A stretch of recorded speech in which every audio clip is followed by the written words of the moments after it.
Hello students, कैसे हो बेटा? बेटा लास्ट वीडियो के अंदर हमने डिस्कवरी ऑफ कैथोड रेज के ऊपर पढ़ा था। इस वीडियो के अंदर हम प्रॉपर्टी ऑफ कैथोड रेज के ऊपर डिस्कस करते हैं बेटा। बेटा properties of cathode rays, cathode ray की क्या कुछ प्रॉपर्टी होती हैं उनके ऊपर आज हम डिस्कस करते हैं। तो उसकी पहली प्रॉपर्टी आती है बेटा, फर्स्ट प्रॉपर्टी कि कैथोड रे जो कहां से एलिमिनेट आउट होती है बेटा, कैथोड से कहां पर किस डायरेक्शन में ट्रेवल करते हैं बेटा, एनोड की डायरेक्शन में ट्रेवल करते हैं। उसको हम क्या बोलते हैं बेटा, cathode rays, the rays which are produced by cathode and travel to that of the anode. बेटा जो रे कैथोड के द्वारा क्या की जाती है, प्रोड्यूस की जाती है और कहां पर ट्रेवल करती है, एनोड की तरफ ट्रेवल करती है, उनको क्या बोलते हैं बेटा, कैथोड रे। पहली प्रॉपर्टी है बेटा कैथोड रेज की कि they travel in a straight line, या बोल सकते हो स्ट्रेट पाथ।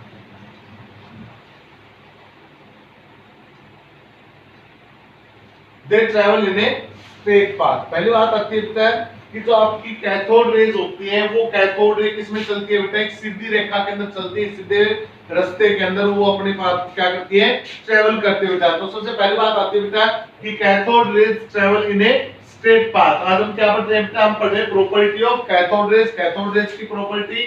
और उसमें पहली प्रॉपर्टी आती है बेटा कि जो आपकी कैथोड रेज होती है, जो कैथोड किरणें होती है बेटा, वो कैथोड किरणें कहां पर चलती है, एक सीधी रेखा के अंदर चलती है।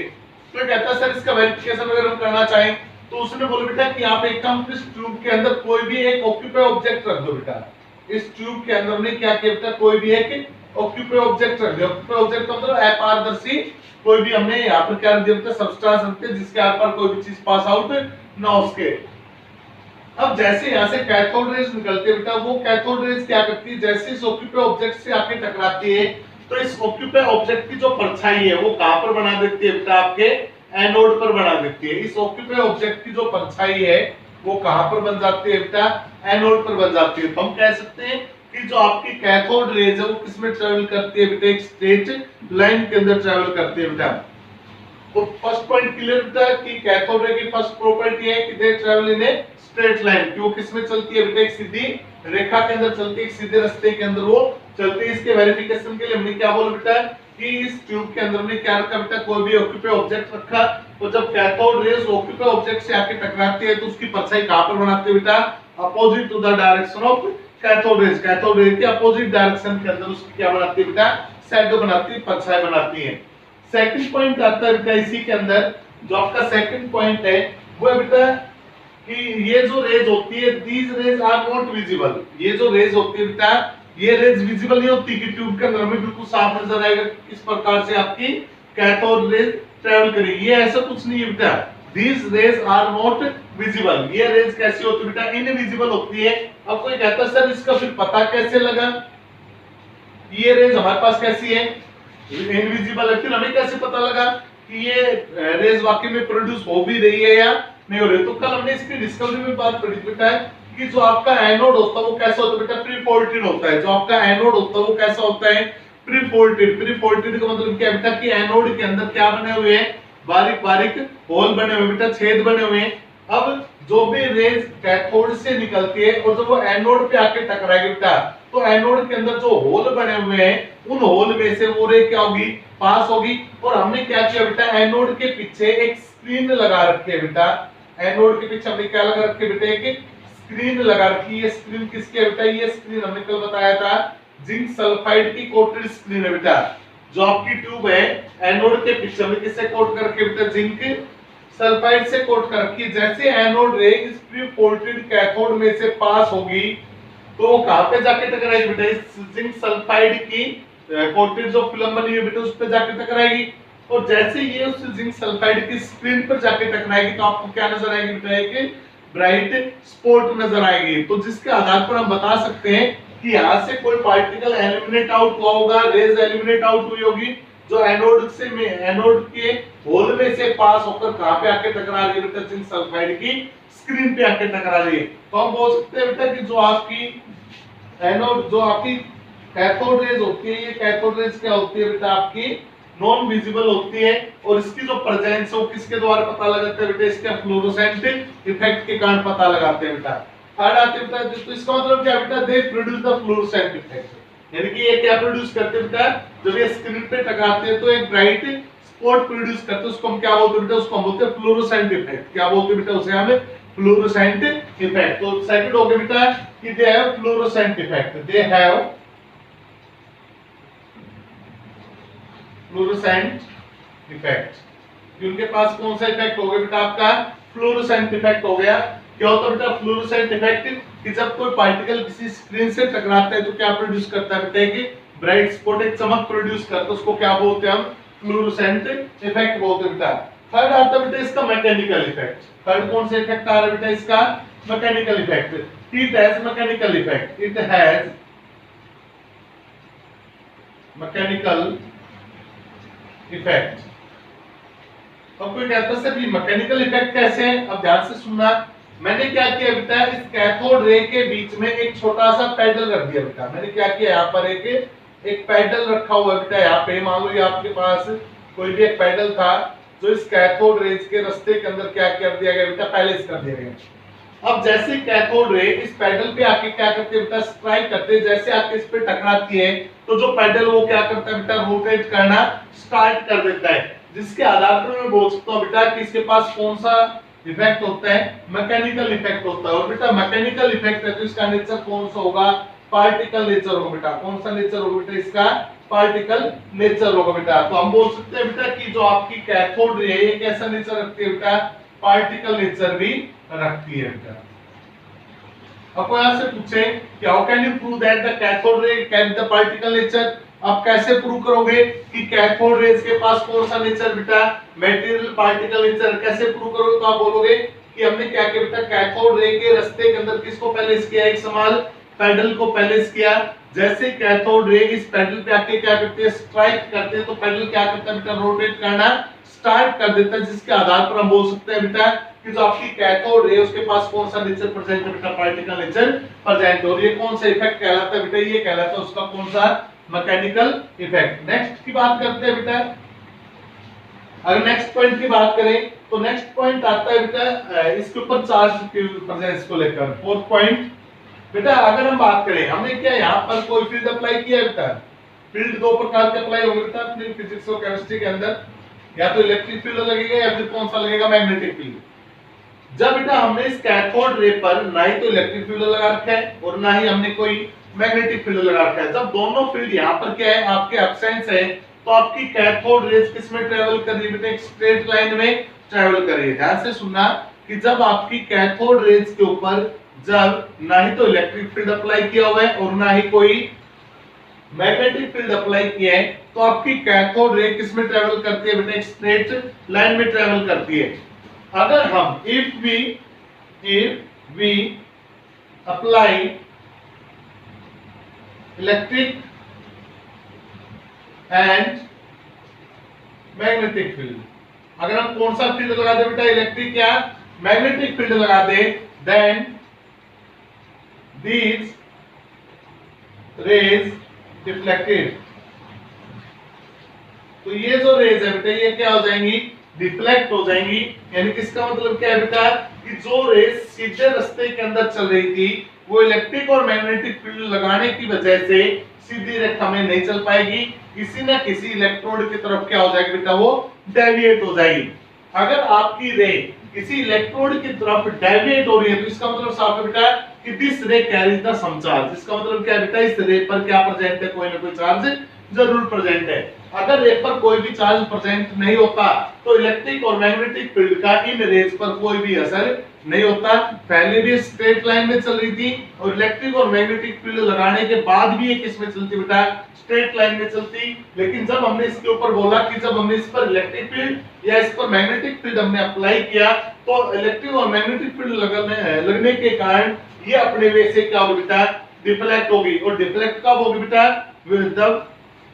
तब होगी बेटा जब इनके पास क्या होगा, कोई ना कोई चार्ज होगा। तो हम बोल सकते हैं बेटा कि in the presence of electric and magnetic field these ray are deflected, this shows that these ray carry the some charge, जो हमें ये बताता है बेटा इन रेज के पास कोई ना कोई चार्ज जरूर। अब अप्लाई करते बेटा, एक बार इलेक्ट्रिक फील्ड अप्लाई करते और एक बार कौन सा फील्ड अप्लाई करते हैं, हम मैग्नेटिक फील्ड अप्लाई करते बेटा। चलो देखते हैं कि इलेक्ट्रिक फील्ड और मैग्नेटिक फील्ड में अप्लाई करने पर इन रेज में क्या फर्क होता है बेटा। तो हमने क्या किया बेटा, सबसे पहले यहाँ पर इलेक्ट्रिक फील्ड अप्लाई किया बेटा। इलेक्ट्रिक फील्ड का मतलब एक नेगेटिव टर्मिनल होगा और एक कौन सा टर्मिनल होगा बेटा, पॉजिटिव टर्मिनल। तो ये मान लो आपका नेगेटिव टर्मिनल होगा बेटा और यहाँ पर मैंने कौन सा टर्मिनल अप्लाई कर दिया, पॉजिटिव टर्मिनल। यानी कि कहने का मतलब क्या बेटा, आपकी रेज कुछ इस प्रकार से क्या कर रही है, वे के अंदर मूव कर रही है, अपने रास्ते पर लगातार स्ट्रेट पाथ के अंदर चल रही है बेटा। और फिर हमने क्या किया बेटा, इस रेज के ऊपर, इस रेज के ऊपर हमने क्या अप्लाई कर दिया, इलेक्ट्रिक फील्ड अप्लाई कर दिया बेटा। ये आपका कौन सा टर्मिनल हो गया, ये नेगेटिव टर्मिनल हो गया और ये आपका कौन सा टर्मिनल हो गया, पॉजिटिव। और ये सब किसके अंदर चल रहा है बेटा, ये सारा काम चल रहा है आपकी ट्यूब के अंदर चल रहा है बेटा। तो जैसे ही रेज इस इलेक्ट्रिक फील्ड में से क्या होगी, पास होगी, तो ये रेज हम नोट करते हैं कि जैसे ही इलेक्ट्रिक फील्ड में से पास होगी तो ये रेज स्ट्रेट पाथ में चलने की बजाय ये क्या करती है बेटा, पॉजिटिव टर्मिनल की तरफ क्या हो जाती है, डेविएट हो जाती है बेटा। क्या होती है बेटा, ये पॉजिटिव टर्मिनल की तरफ क्या हो जाती है, डेविएट हो जाती है। अब एक बात सुनना, ये पॉजिटिव टर्मिनल की तरफ डेविएट हो रही, तो इसका मतलब क्या है बेटा, these are attracted by the positive terminal. ये पॉजिटिव टर्मिनल के द्वारा क्या की जा रही है, अट्रैक्ट की जा रही है। अब पॉजिटिव किसको अट्रैक्ट करेगा, पॉजिटिव पॉजिटिव को तो अट्रैक्ट करेगा नहीं, क्योंकि लाइक प्रॉपर्टी या बोल सकते हो बेटा कि like charge repel each other but unlike charge attract each other. जब पॉजिटिव ने इस रेज को अपनी तरफ अट्रैक्ट किया है तो सीधी बात है बेटा, इन रेज पर कैसा चार्ज होगा, नेगेटिव चार्ज होगा बेटा। कैसा चार्ज होगा, इन पर नेगेटिव चार्ज होगा। तो हम क्या बोल सकते हैं बेटा, हम बोल सकते हैं बेटा नेक्स्ट पॉइंट के अंदर कि जब हमने कैथोड रेज पर इलेक्ट्रिक फील्ड अप्लाई किया तो इलेक्ट्रिक फील्ड की प्रेजेंस के अंदर आपकी कैथोड रेज पॉजिटिव टर्मिनल की तरफ क्या होगी बेटा, डेविएट होगी, जो हमें ये बताती है कि इन कैथोड रेज पर कैसा चार्ज प्रेजेंट है, नेगेटिव चार्ज प्रेजेंट है। अगर हम इसके स्थान पर अब के बार हमने क्या किया बेटा, इलेक्ट्रिक फील्ड को हटाकर अब के बार हमने क्या किया, मैग्नेटिक फील्ड को स्टेबलाइज कर दिया बेटा। ये होगी बेटा आपकी रेज जो किसके अंदर फ्लो कर रही है, डिस्चार्ज ट्यूब के अंदर फ्लो कर रही है बेटा। और अब के बाद हमने क्या किया, यहाँ पर मैग्नेटिक फील्ड लगा दिया बेटा। मैग्नेटिक फील्ड का मतलब कितने पोल लगा दिए बेटा, हमने दो पोल, एक साउथ और एक नॉर्थ पोल। ये हो गया बेटा आपका साउथ पोल और ये कौन सा हो गया बेटा आपका नॉर्थ पोल। जब हमने मैग्नेटिक फील्ड नहीं लगाया था तो आपकी स्ट्रेट लाइन में चल रही थी बेटा रेज, लेकिन जैसे हमने मैग्नेटिक फील्ड को लगा दिया तो मैग्नेटिक फील्ड में लगने के कारण ये जो रेज स्ट्रेट लाइन चल रही थी बेटा वो किसकी तरफ डेविएट होना स्टार्ट हो गई, नॉर्थ पोल की तरफ डेविएट होना स्टार्ट हो गई। तो इसका मतलब साफ बेटा कि these rays carry the some charge. तो इसका मतलब क्या हो बेटा कि जब हमने कैथोड रे के ऊपर इलेक्ट्रिक और मैग्नेटिक फील्ड अप्लाई किया तो इलेक्ट्रिक और मैग्नेटिक फील्ड की प्रेजेंस के कारण आपकी कैथोड रेज अपने ओरिजिनल पाथ से क्या होगी, डेविएट होगी। दिस शोज दैट, ये एक्सपेरिमेंट क्या दिखाता है बेटा, this experiment shows that cathode rays carry the some charge. ये एक्सपेरिमेंट हमें बताता है कि कैथोड रे पर कोई ना कोई चार्ज प्रेजेंट है। और जब एक्सपेरिमेंट हमने किया तो हमने कंफर्म हो गया बेटा कि कैथोड रे पर कैसा चार्ज प्रेजेंट है बेटा, नेगेटिव चार्ज प्रेजेंट है। पॉइंट क्लियर हुआ नहीं बेटा। तो cathode rays carry the negative charge, cathode ray पर कैसा चार्ज होता है बेटा, नेगेटिव चार्ज होता है बेटा। नेक्स्ट पर चलते हैं बेटा, नेक्स्ट पॉइंट पर आते हैं। फिफ्थ पॉइंट क्या बोलता है बेटा, फिफ्थ प्रॉपर्टी इसकी कि अब के बाद हमने क्या किया बेटा, इस कैथोड रे के रास्ते में एक हार्ड मटेरियल को रख दिया बेटा। ये हमारे पास कोई भी एक हार्ड मटेरियल हो गया जो हमने कहां पे रखा हुआ है, इसके रास्ते के अंदर रखा हुआ है बेटा। ये अपनी कोई भी मेटल की फॉइल भी हो सकती है बेटा, थिन मेटल फॉइल बोल दो। ये अपनी कौन बेटा, ये अपनी है thin metal foil, thin metal foil. यहां से कैथोड रे आके किस पे टकरा रही है बेटा, ये टकरा रही है आपकी मेटल की फॉइल के ऊपर। किस पे आके टकरा रही है बेटा, ये टकरा रही है मेटल की फॉइल के ऊपर। अब हम क्या करते हैं बेटा, इस मेटल की फॉइल को बाहर निकालकर इसको चेक करते हैं। जब इस मेटल की फॉइल को टच किया जाता है तो हमें महसूस होता है कि ये जो मेटल फॉइल है ये कैसी हो जाती है बेटा, हॉट हो जाती है, गर्म हो जाती है बेटा। जो आपकी मेटल फॉइल थी ये कैसी हो गई बेटा, गर्म हो गई। गर्म हो गई तो इसका मतलब कौन सा इफेक्ट हो गया बेटा, ये हो गया बेटा आपका हीटिंग इफेक्ट। हम बोल सकते हैं बेटा कि कैथोड रे हैव हीटिंग इफेक्ट। जो आपकी कैथोड रेज होते हैं बेटा उसके पास कौन सा इफेक्ट होता है बेटा, हीटिंग इफेक्ट भी होता है बेटा। नेक्स्ट पॉइंट पर आए हीटिंग इफेक्ट का कैसे पता लगा बेटा? हमने कैथोड रे के रास्ते में किसको पहले किया बेटा? कि थिन मेटल फॉइल को पहले किया बेटा। नेक्स्ट की अगर हम बात करें कि ये जो अपनी थिन मेटल फॉइल है, मान लो सपोज करो ये कैसी हार्ड है, मान लो ये कैसी है बेटा? हार्ड है। और जब आपकी कैथोड रे इस हार्ड सब्सटेंस से आके टकराती है, then it produce the X ray. ये किसको प्रोड्यूस करते हैं बेटा? एक्स रेज को भी प्रोड्यूस करते हैं। तो इसका मतलब क्या हो गया बेटा? इसका मतलब हो गया बेटा कि cathode ray produce X rays when it strike with a hard material substance. कि जब आपकी कैथोड रे किसी हार्ड मेटेरियल सब्सटेंस से क्या होगी? स्ट्राइक होगी, उससे के साथ जब वो टकराएगी तो टकराने पर किसको प्रोड्यूस करेगी बेटा? एक्स रेज को वो प्रोड्यूस करेगी। बेटा ये कुछ प्रॉपर्टी है जो हमने किसके ऊपर डिस्कस की? कैथोड रे की प्रॉपर्टीज पर डिस्कस की। अब इन सभी प्रॉपर्टीज से जो कंक्लूजन निकल कर आता है वो देखिएगा बेटा कि कैथोड रेज अपने अंदर कोई ना कोई चार्ज रखती है। ध्यान से सुनो बेटा, यहीं से अपने जो इलेक्ट्रॉन है उसकी डिस्कवरी बनती है बेटा। यहाँ पर हमने इलेक्ट्रोमैग्नेटिक फील्ड के अंदर एक बात देखी बेटा कि जो आपकी कैथोड रेज है उन कैथोड रेज पर कैसा चार्ज प्रेजेंट है बेटा? नेगेटिव चार्ज प्रेजेंट है। तो जो cathode rays which carries the negative charge it means that the cathode ray contain the small particle which carries the negative charge. जब हमने ये पढ़ा कि कैथोड रेज पर नेगेटिव चार्ज प्रेजेंट है तो इसका मतलब क्या निकला बेटा? इसका मतलब ये निकला कि कैथोड रेज के पास ऐसे छोटे-छोटे पार्टिकल प्रेजेंट है जिन पर कैसा चार्ज प्रेजेंट है? नेगेटिव चार्ज प्रेजेंट है। And these particles are known as electron. और इन पार्टिकल का नाम क्या रखा गया बेटा? इलेक्ट्रॉन रखा गया बेटा। और इस प्रकार से किसकी डिस्कवरी बेटा? आपके इलेक्ट्रॉन की डिस्कवरी। और ये इलेक्ट्रॉन की डिस्कवरी किसके द्वारा की गई थी बेटा? जे थॉमसन के द्वारा की गई थी बेटा। किसके द्वारा की गई थी बेटा? इसकी डिस्कवरी जे थॉमसन के द्वारा की गई थी। अब बात करते हैं बेटा इलेक्ट्रॉन पर पाए जाने वाले चार्ज और इलेक्ट्रॉन के मास के बारे में। बेटा अगर हम इलेक्ट्रॉन के चार्ज और मास के बारे में बात करें तो 1897 के अंदर इलेक्ट्रॉन के ऊपर इलेक्ट्रिक और मैग्नेटिक फील्ड लगाने पर इसकी प्रॉपर्टी को क्या किया गया? चेक किया गया। बेटा ये जो इलेक्ट्रिकल और मैग्नेटिक प्रॉपर्टी जो इलेक्ट्रॉन पर अप्लाई की गई थी 1897 के अंदर जे थॉमसन के द्वारा, तो जे थॉमसन ने यहाँ पर इलेक्ट्रॉन से रिलेटेड सबसे अहम और वेरी इंपॉर्टेंट बात को कैलकुलेट किया था बेटा। बेटा जे थॉमसन के द्वारा इलेक्ट्रॉन के चार्ज मास रेशियो को कैलकुलेट किया गया था बेटा। किसको कैलकुलेट किया गया था बेटा? चार्ज मास रेशियो को किसके द्वारा कैलकुलेट किया गया था बेटा? जे थॉमसन के द्वारा कैलकुलेट किया गया था बेटा। दोबारा से सुन लो, व्हाट इज इलेक्ट्रॉन? इलेक्ट्रॉन क्या होता है बेटा? ये तो कंफर्म हो गया बेटा। Electron are those particle which carry the negative charge.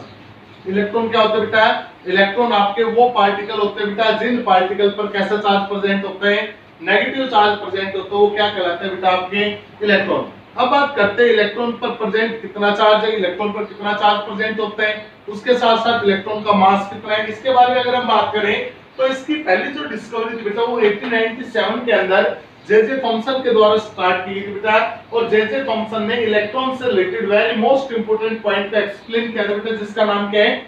Electron का चार्ज मास रेशियो बेटा। और इस चार्ज मास रेशियो को हम रिप्रेजेंट करते हैं बेटा E/m के द्वारा।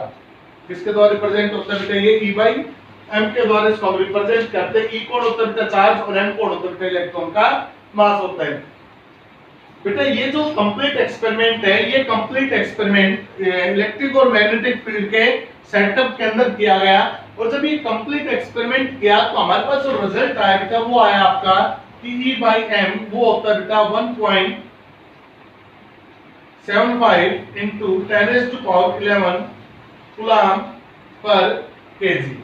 इनकी जो इलेक्ट्रॉन है उस इलेक्ट्रॉन का जो चार्ज मास रेशियो है बेटा, उस इलेक्ट्रॉन का चार्ज मास रेशियो क्या निकल कर आया बेटा? वो निकल कर आया 1.75 into 10⁻11। सी का मतलब क्या बेटा? यहाँ पर चार्ज कूलम और केजी क्या बेटा? Mass unit kilogram. तो जो ईएम रेशियो है वो क्या है बेटा? 1.75 into 10⁻11 कूलम पर केजी। अब यहां से हमारे पास ईएम रेशियो तो आ गया बेटा, लेकिन उसी समय 1909 के अंदर एक और केमिस्ट था बेटा जिसका नाम था मिल्कनसन। क्या नाम था बेटा? मिल्कनसन। इसने एक एक्सपेरिमेंट किया बेटा जिसको हम बोलते हैं ऑयल ड्रॉप एक्सपेरिमेंट।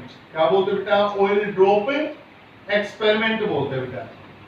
बेटा जब मिल्किंसन ने 1909 के अंदर ऑयल ड्रॉप एक्सपेरिमेंट किया तो उस ऑयल ड्रॉप एक्सपेरिमेंट की बदौलत, ऑयल ड्रॉप एक्सपेरिमेंट की बदौलत उसने इलेक्ट्रॉन पर प्रेजेंट चार्ज को क्या कर दिया? कैलकुलेट कर दिया। और उसने बताया कि जो इलेक्ट्रॉन होता है उस इलेक्ट्रॉन पर जो चार्ज प्रेजेंट होता है बेटा, ई को रिप्रेजेंट कर दो बेटा, चार्ज ऑफ इलेक्ट्रॉन को रिप्रेजेंट कर रहा है और वो होता है बेटा 1.6 into 10⁻⁻19 कूलम। ये क्या आ गया बेटा? ये आ गया आपका चार्ज ऑन इलेक्ट्रॉन। ये क्या है बेटा? आपका चार्ज ऑन इलेक्ट्रॉन। इलेक्ट्रॉन्स पर इतना चार्ज प्रेजेंट होता है बेटा। दोबारा से सुनना, इलेक्ट्रॉन की डिस्कवरी होगी किसकी सहायता से? कैथोड रेज की सहायता से। अब हमें क्या कैलकुलेट करना है? हमें कैलकुलेट करना है इलेक्ट्रॉन कैसा पार्टिकल है, नेगेटिव चार्ज पार्टिकल, कितना नेगेटिव चार्ज इलेक्ट्रॉन पर प्रेजेंट होता है, तो चार्ज कैलकुलेट करना है बेटा। और सेकंड हमें क्या कैलकुलेट करना है? इलेक्ट्रॉन का मास कैलकुलेट करना है। तो सबसे पहले इलेक्ट्रॉन के चार्ज मास रेशियो को कैलकुलेट किसने किया था बेटा? जे थॉमसन ने। और जे थॉमसन ने बताया कि इलेक्ट्रॉन का जो चार्ज मास रेशियो वो कितना होता है बेटा? 1.75 into 10⁻11 कूलम पर केजी। उसके बाद 1909 के अंदर मिल्किंसन ने एक एक्सपेरिमेंट किया जिसका नाम क्या रखा गया? Oil drop experiment. और इस ऑयल ड्रॉप एक्सपेरिमेंट की बदौलत किसका पता लग पाया बेटा? चार्ज ऑन इलेक्ट्रॉन, इलेक्ट्रॉन पर कितना चार्ज होता है उसका पता लग पाया बेटा। तो ऑयल ड्रॉप एक्सपेरिमेंट किसके लिए हेल्प टू द बेटा? चार्ज ऑफ इलेक्ट्रॉन को कैलकुलेट करने के लिए। और जे थॉमसन किसके लिए हेल्प टू द बेटा? ईएम रेशियो को कैलकुलेट करने के लिए। ईएम रेशियो का मतलब क्या होगा बेटा? चार्ज मास रेशियो होगा बेटा।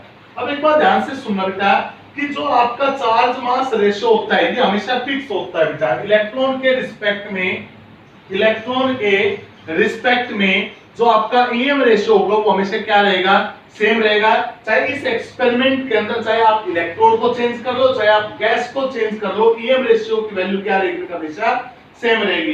तो इसका मतलब हम क्या बोल सकते हैं बेटा कि जो आपका charge mass ratio of an electron, किसी भी इलेक्ट्रॉन का जो चार्ज मास रेशियो होता है, इट इज इंडिपेंडेंट। ये डिपेंड नहीं करता, किस पर डिपेंड नहीं करता बेटा? Nature of gas and the nature of material that used to make the electrode. ना ही तो ये गैस के नेचर पर डिपेंड करता है बेटा और ना ही ये उस इलेक्ट्रोड पर डिपेंड, उस इलेक्ट्रोड के नेचर पर डिपेंड करता है जिससे वो बनी है बेटा। उस मटेरियल पर भी ये डिपेंड नहीं करता जिस मटेरियल से आपकी इलेक्ट्रोड बनी है। इसका मतलब क्या है बेटा कि जो आपका ईएम रेशियो है वो हमेशा हर इलेक्ट्रॉन के लिए क्या रहेगा बेटा? सेम रहेगा बेटा। अब एक बात देखिए बेटा, यहां से क्या आ गया आपका चार्ज का और मास का रेशियो इतना हो गया बेटा। और चार्ज हमें पता है बेटा इतना होता है, तो हम क्या निकाल सकते हैं बेटा? इस इलेक्ट्रॉन का मास निकाल सकते हैं, नहीं निकाल सकते हैं बेटा? बोलो। तो बेटा देखिएगा कैसे निकालेंगे। तो हमारे पास जो चार्ज मास रेशियो उसको लिखिएगा चार्ज मास रेशियो, ये हो गया बेटा आपका 1.75 into 10⁻11 क्या है बेटा? ये कूलम। और नीचे कौन हो गया बेटा? आपका केजी। क्लियर हुआ नहीं हुआ बेटा? ये आपका चार्ज मास रेशियो हो गया बेटा। अब हम क्या करते हैं बेटा? इस चार्ज मास रेशियो में इनकी वैल्यू पुट करते हैं। हमें इलेक्ट्रॉन के ऊपर जो चार्ज वो कंफर्म हो गया बेटा। इलेक्ट्रॉन पर कितना चार्ज है? ये बेटा। तो मास को उस साइड ले जाओ बेटा। तो इलेक्ट्रॉन का अगर मास निकालना चाहे, मास ऑफ इलेक्ट्रॉन, तो कैसे निकल कर आएगा बेटा? मास को उस साइड ले जाओ तो क्या आ जाएगा बेटा? ये चार्ज और अपॉन ये रेशियो आ जाएगा बेटा 1.75 into 10⁻11 कूलम। और केजी कहां चला गया बेटा? आपका ऊपर चला गया। यूनिट में साथ लिख रहा हूं ताकि यूनिट आसानी से कैलकुलेट हो जाए। अब मास ऑफ इलेक्ट्रॉन निकालना, तो चार्ज हमें गिवन बेटा। चार्ज कितना होता है इलेक्ट्रॉन पर जो मिल्किंसन के द्वारा कैलकुलेट किया है? तो वो होता है बेटा 1.6 into 10⁻−19 कूलम। ये चार्ज हो गया बेटा। अपॉन मास रेशियो कितना दे रखा बेटा? 1.75 into 10⁻11। ऊपर कौन चला गया बेटा? Sorry kilogram. चार्ज की यूनिट कूलम और नीचे भी कूलम। कूलम से कूलम क्या होगा बेटा? कैंसिल, यानी कि आपका जो मास आएगा वो किस में आएगा बेटा? आपका किलोग्राम में आएगा। अब जैसे हम इसको क्या करते हैं बेटा? कैलकुलेट करते हैं। जब इस टर्म को हम क्या करेंगे बेटा? कैलकुलेट करते हैं तो हमारे पास आंसर आता है 9.1 into 10⁻31 किलोग्राम। यानी कि इलेक्ट्रॉन पर जो मास है वो कितना पाया गया बेटा? 9.1 into 10⁻31 किलोग्राम पाया गया बेटा। और ये जो मास है बेटा, ये मास किसके बराबर होता है? ये मास बराबर होता है हाइड्रोजन के एटम का 1/1837वां भाग। ये मास किसके बराबर होता है बेटा? हाइड्रोजन के मास का 1/1837वें भाग के ये मास क्या होता है बेटा? बराबर होता है। तो इस प्रकार से हमने किसके ऊपर डिस्कस किया बेटा? इलेक्ट्रॉन। अब अगर हम इलेक्ट्रॉन की डेफिनेशन बोलना चाहे तो हम क्या बोल सकते हैं बेटा? Electron are those fundamental particle which carry the negative charge. Electron आपका वो फंडामेंटल पार्टिकल बेटा जिस फंडामेंटल पार्टिकल के पास कैसा चार्ज है? नेगेटिव चार्ज है। And have mass nearly equal to 1/1837 part by the mass of hydrogen. और उस फंडामेंटल पार्टिकल का जो मास है, जो वजन है, वो हाइड्रोजन के वजन का कौन सा भाग होता है बेटा? 1837वां भाग होता है। इनके आपका जो हाइड्रोजन है वो सबसे हल्का एलिमेंट कैलकुलेट होता है बेटा। तो ये था बेटा आपका इलेक्ट्रॉन का टॉपिक, जिसके अंदर हमने डिस्कस किया कैथोड रे की प्रॉपर्टी, और उसके साथ साथ हमने इलेक्ट्रॉन की डिस्कवरी पढ़ी बेटा, और इलेक्ट्रॉन का मास, चार्ज मास और उससे रिलेटेड कुछ और प्रॉपर्टी हमने क्या किया है डिस्कवरी। तो इस वीडियो के अंदर इतना है बेटा। नेक्स्ट वीडियो के अंदर हम प्रोटॉन पर डिस्कस करेंगे। Thank you.